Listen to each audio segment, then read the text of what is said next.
just change your guard change.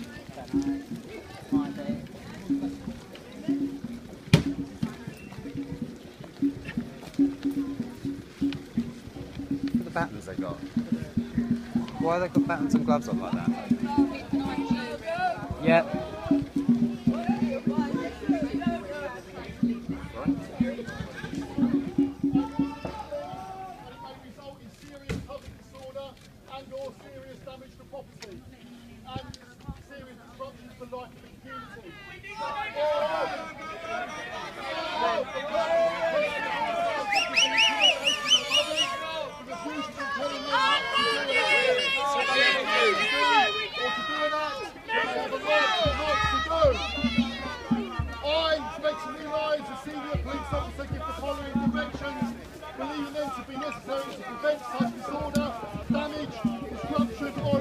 So the situation would appear to be this. The police have had the authority to effectively shut everything down here for a few days, but the drummers from the Reclaim Your Power camp were blocking the road for an extended period, and unfortunately the police have taken umbrage with this. So they've sent word to the drummers who walked up to the station that if they come down, and I quote, if they block the road for an extended period, then they will be forcibly removed. And as you can see right here, these guys are pulled up for pretty much any eventuality. So of course everybody hopes that it's not going to come to this. You know, 3.5 weeks, and the relationship between the people here and the police has been remarkably cordial. So tragically, this is probably the first time we have seen such a display of force. But like I said, let's hope it doesn't actually manifest into anything more serious than a simple standoff. Oh, so is it you that can enact this? Hence, that was a couple of days ago that started, exactly. wasn't it? So we had this as a power, but we chose not to use it because we didn't need it. Right, oh, okay. So now that we felt we do need it, we've used it, and as soon as we think we don't need it, we'll rescind it. And what was it will only be done. that caused you to make that decision in general? It was because the very large group that was here that caused obstruction here and was causing obstruction in the road. Oh, the entertainers? The entertainers, yeah. That's not so much of the issue, but actually they've gone up to the train station. We know from their stated intention they're coming back. And actually, if they come back and do the same thing for a long time... Do they know that, though, when they come back, or have you just laid this down? No, the officers up there. The officers up there will be briefing it to them. Briefing it to them. And now, what we were trying to avoid is if they came back down and then there was 200 people here, and then we thought, crikey, we need to move them back. To do that would require a use of force, which we're keen to avoid. So by doing it this way, we can get ourselves in, and then we can say, this is the situation. These are the legal powers. Please comply with what we're doing, so that we don't have to recourse to force. Are you expecting? I'm getting voices in my ears. We've got another group of people coming up from the south now. That their stated intention is to go past through us and go meet up at the railway station. Let them go. Yeah, absolutely. Okay. Absolutely. Yeah. But I tell you now, because you've got things in the road. No, we'll move, absolutely. No issue. No issue. So what we have is the Reclaim Your Power camp marching up from the south with a police escort, and the plan is to let them through the police line here and join the drummers in the north, and then we'll see what happens.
So we can provide you for some more information.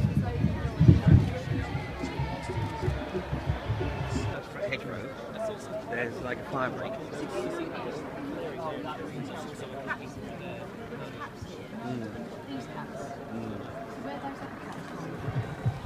Hi, this is Ian R. Crane at the Balcombe Blockade on day 25, Sunday 18th of August 2013. What you see behind me is probably the last few minutes of the rally here. It's been a day of some highs but also some pretty unfortunate lows. We saw the Surrey police coming in today pretty much in riot gear. We're told this is level 2 rather than level 1 because it wasn't the full body armour.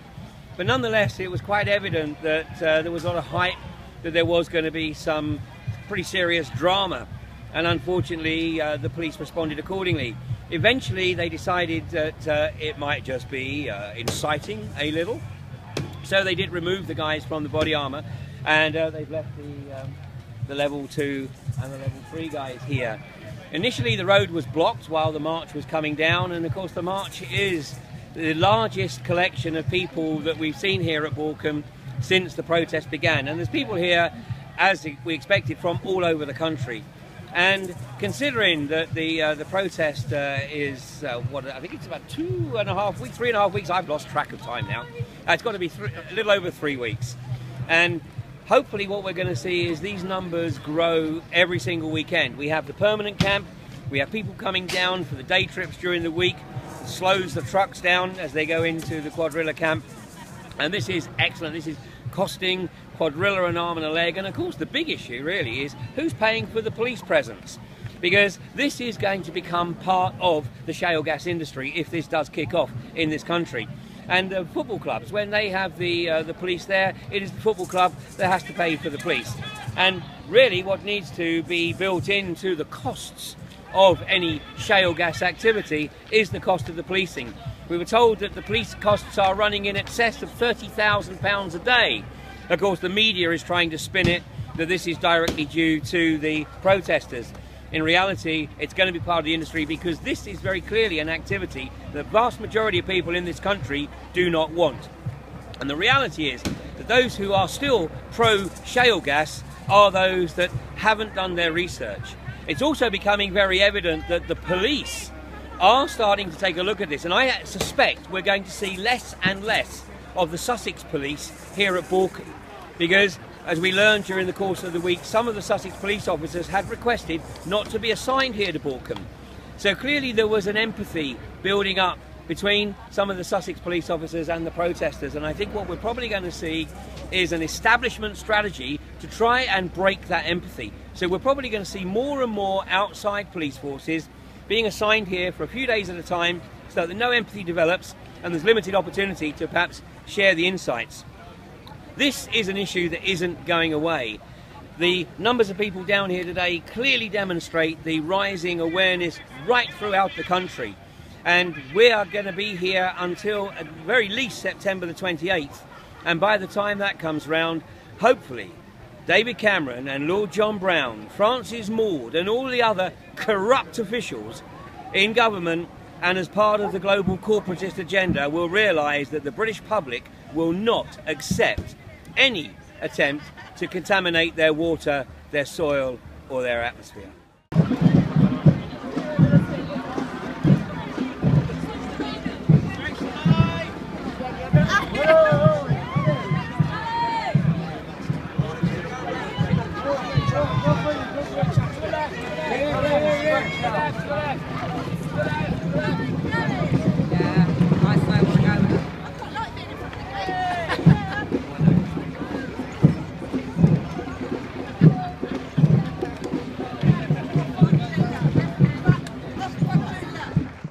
Okay, now I'm going to close with something that was put on the board outside.